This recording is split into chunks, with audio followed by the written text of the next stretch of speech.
Hi, അഗ്ലോറയുടെ മറ്റൊരു online ക്ലാസ്സിലേക്ക് ഏവർക്കും സ്വാഗതം. അപ്പോൾ നമ്മൾ ഇന്ന് ഡിസ്കസ് ചെയ്യാൻ പോകുന്നത് HSAയുടെ ഡ്രോയിങ് നോട്ടിഫിക്കേഷനൊക്കെ വന്നു, അതുമായിട്ട് ബന്ധപ്പെട്ട ക്ലാസ്സുകളൊക്കെ ആയിട്ട് നമ്മൾ മുമ്പോട്ട് പോവുകയാണ്.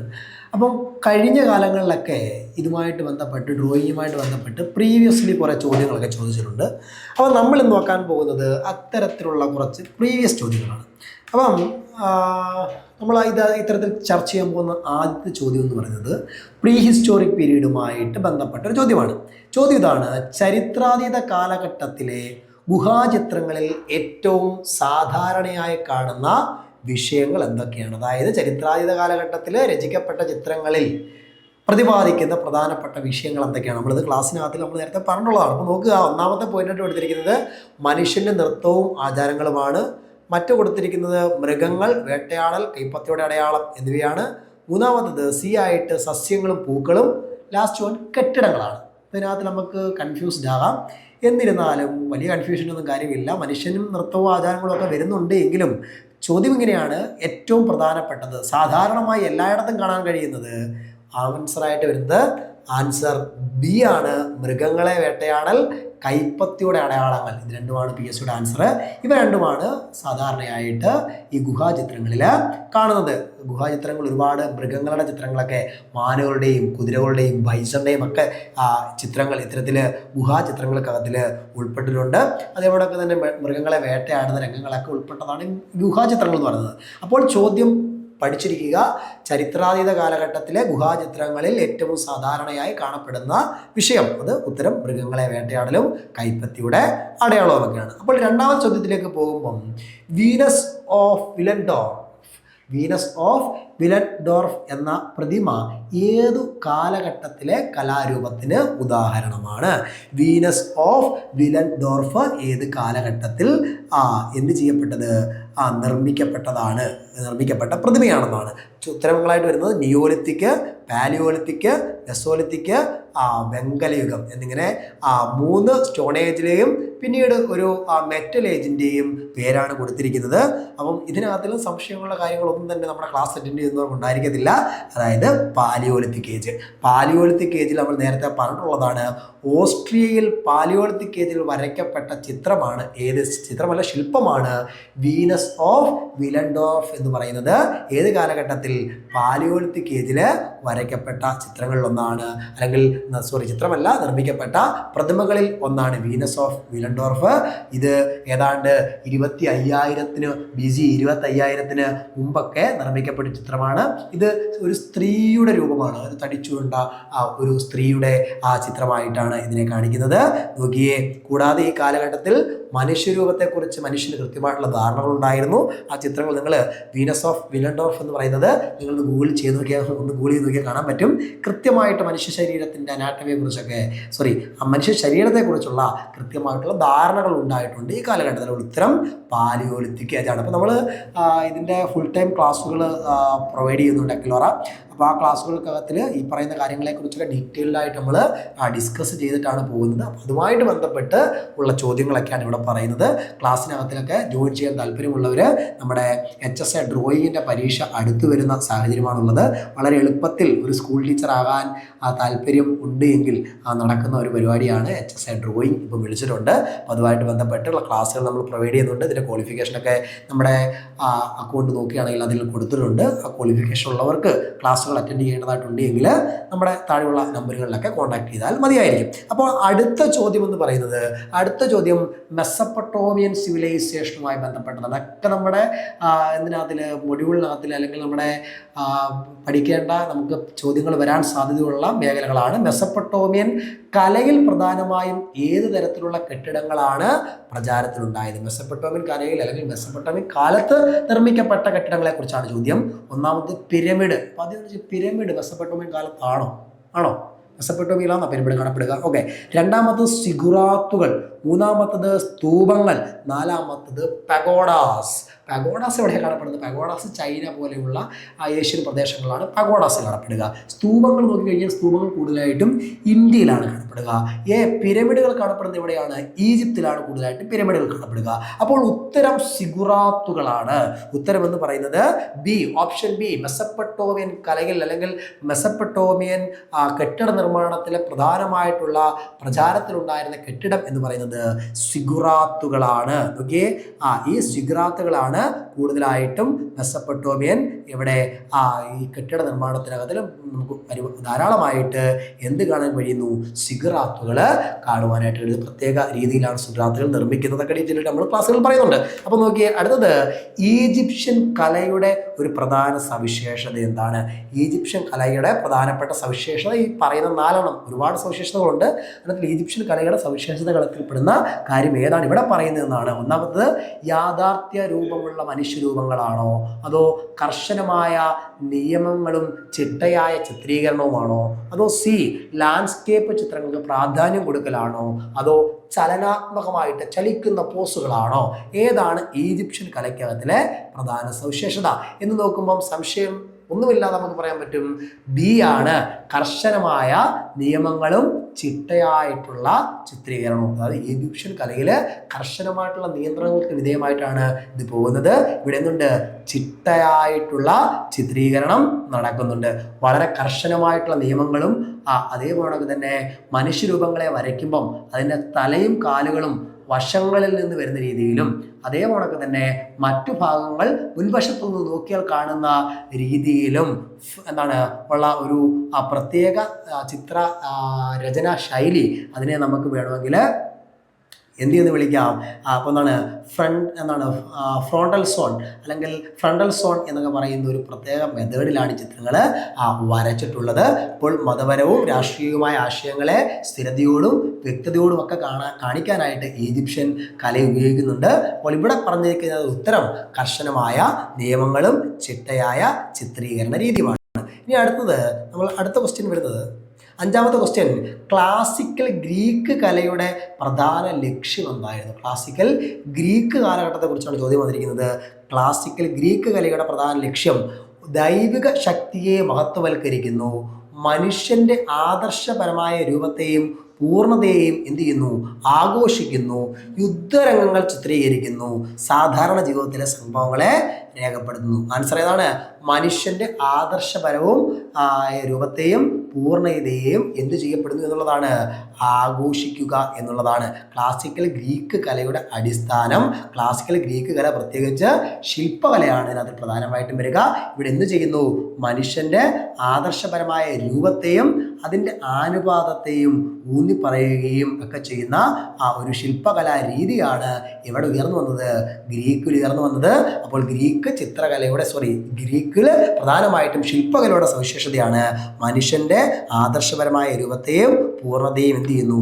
ആഘോഷിക്കുന്നു. അപ്പം ഈ ടോപ്പിക്കുകളൊക്കെ വളരെ ഡീറ്റെയിൽഡായിട്ട് പഠിക്കാനുള്ള ടോപ്പിക്കുകളാണ്.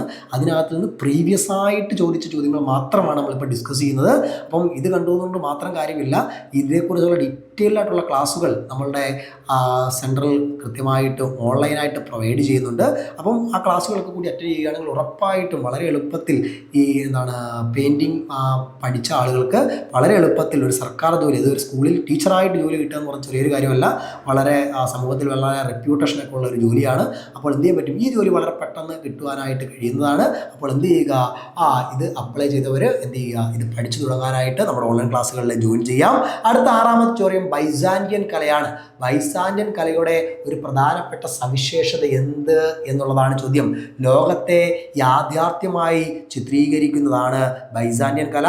അതോ പരന്നതും പ്രതീകാത്മകവുമായ രൂപങ്ങൾ, സ്വർണ്ണ പശ്ചാത്തലങ്ങൾ, മൊസൈക്കുകൾ എന്നിവ. പരന്നതും പ്രതീകാത്മകമായ രൂപങ്ങളും സ്വർണ്ണ പശ്ചാത്തലങ്ങളും മൊസൈക്കുകളുമൊക്കെ ഉള്ളതാണ് ബൈസാന്റിയൻ കല എന്ന് പറയുന്നു. 3ാമത് സി, മതേതര വിഷയങ്ങൾക്ക് പ്രാധാന്യം കൊടുത്തു എന്ന് പറയുന്നു. 4ാമത്തെ ഡി, ചലനാത്മകമായ പോസ്റ്റുകളും ആഴത്തിലുള്ള കാഴ്ചയുമാണ് ബൈസാന്റിയൻ കലയുടെ പ്രത്യേകത. ഈ 4ൽ ഏതാണ് എന്നാണ് ചോദ്യം. അപ്പോൾ ബൈസാന്റിയൻ കല എന്ന് പറയുന്നത് എവിടെയാണ്? ബൈസാന്റിയം, കിഴക്കൻ റോമൻ സാമ്രാജ്യം എന്ന് പറയുന്ന റോമൻ സാമ്രാജ്യ തലസ്ഥാനമായിരുന്നു ഈ ബൈസാന്റിയം. നമുക്ക് ബൈസാന്റിയം ഒക്കെ ഇന്ത്യ ചരിത്രമൊക്കെ നമ്മൾ നേരത്തെ പഠിച്ചപ്പോൾ ബൈസാന്റിയം, ഇസ്താംബുൾ, അതുമല്ലെങ്കിൽ കോൺസ്റ്റാന്റിനോപ്പിൾ എന്നൊക്കെ പറയുന്ന അതേ സ്ഥലം തന്നെ. പിന്നീട് വിശുദ്ധ റോമൻ സാമ്രാജ്യം എന്ന് പേര് കേട്ട അതേ സാമ്രാജ്യം, ഈ സാമ്രാജ്യത്തിൻ്റെ കലയുടെ സവിശേഷതയാണ് ചോദിച്ചിരിക്കുന്നത്.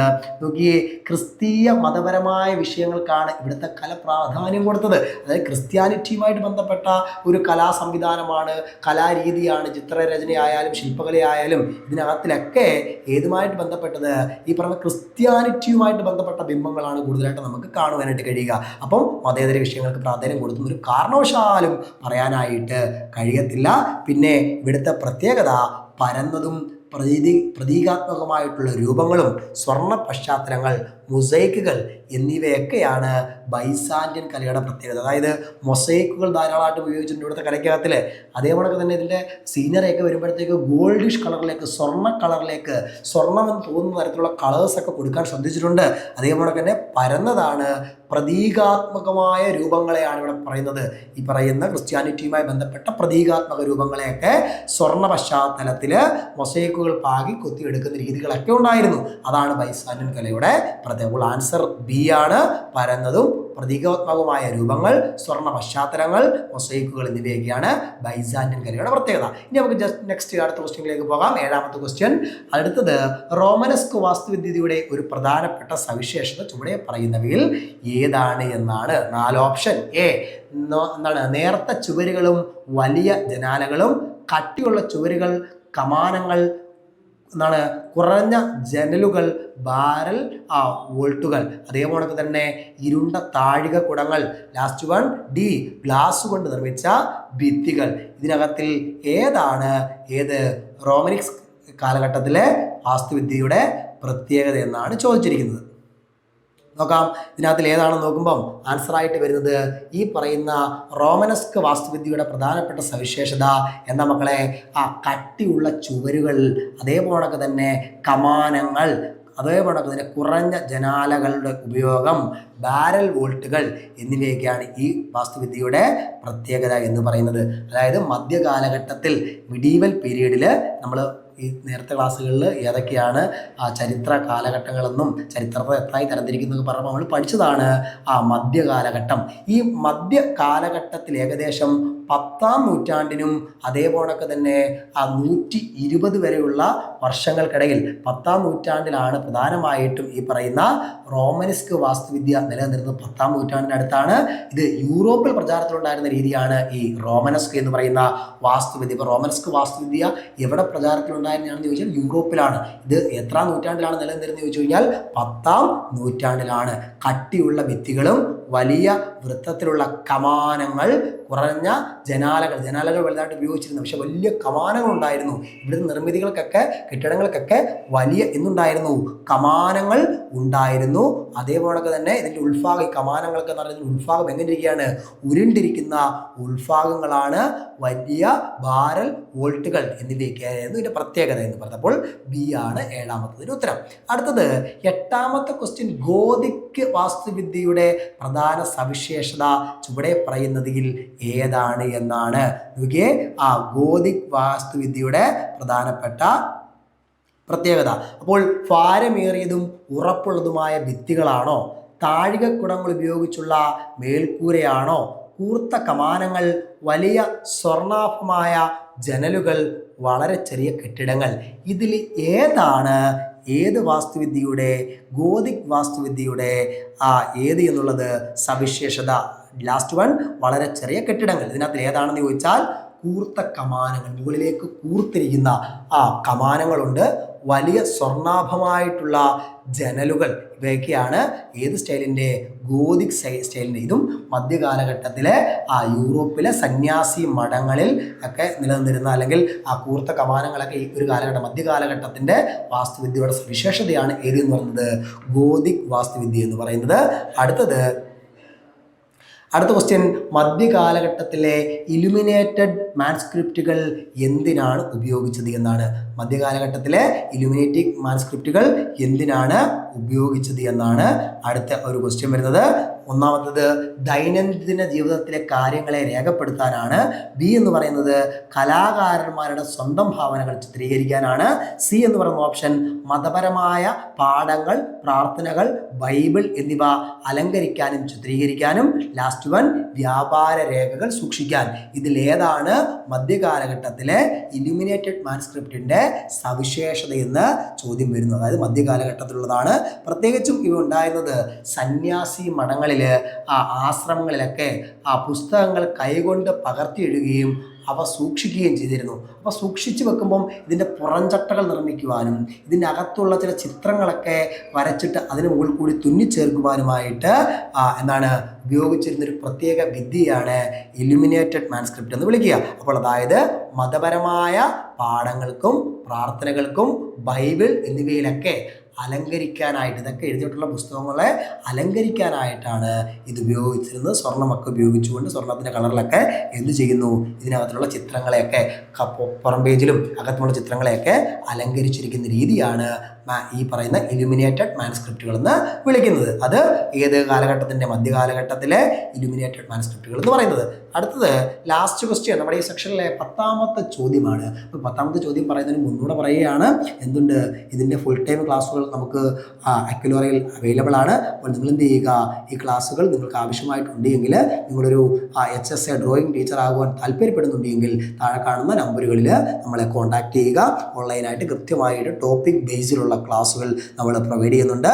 ലാസ്റ്റ് ക്വസ്റ്റ്യൻ, 10ാമത്തെ ക്വസ്റ്റ്യൻ, റോമൻ കലയുടെ പ്രധാന സവിശേഷതയായി കണക്കാക്കപ്പെടുന്നത്. റോമൻ കലയുടെ സവിശേഷത അമൂർത്തമായ ചിത്രീകരണം, മതപരമായ വിഷയങ്ങൾക്ക് മാത്രം പ്രാധാന്യം, മൃഗങ്ങളെ മാത്രം ചിത്രീകരിക്കുന്നത്, യാഥാർത്ഥ്യബോധവും പ്രായോഗികതയും. ഈ പറയുന്ന റോമൻ കലയുടെ എന്താണ് റോമൻ കലയുടെ പ്രത്യേകത എന്നുള്ളതാണ് ഇവിടെ ഈ ചോദ്യത്തിനകത്ത് നിന്ന് ചോദിക്കുന്നത്. ഈ റോമൻ കലയ്ക്ക് ഒരുപാട് പ്രത്യേകതകളുണ്ട്. അതിനകത്ത് പ്രധാനപ്പെട്ട പ്രത്യേകത, അല്ലെങ്കിൽ ഈ 4 കൊടുത്തിരിക്കുന്നതിനകത്തിൽ റോമൻ കലയുടെ പ്രത്യേകതയായിട്ട് വരുന്നത് അതിന് യാഥാർത്ഥ്യ ബോധമുണ്ട്, പ്രായോഗിക തലമുണ്ട്.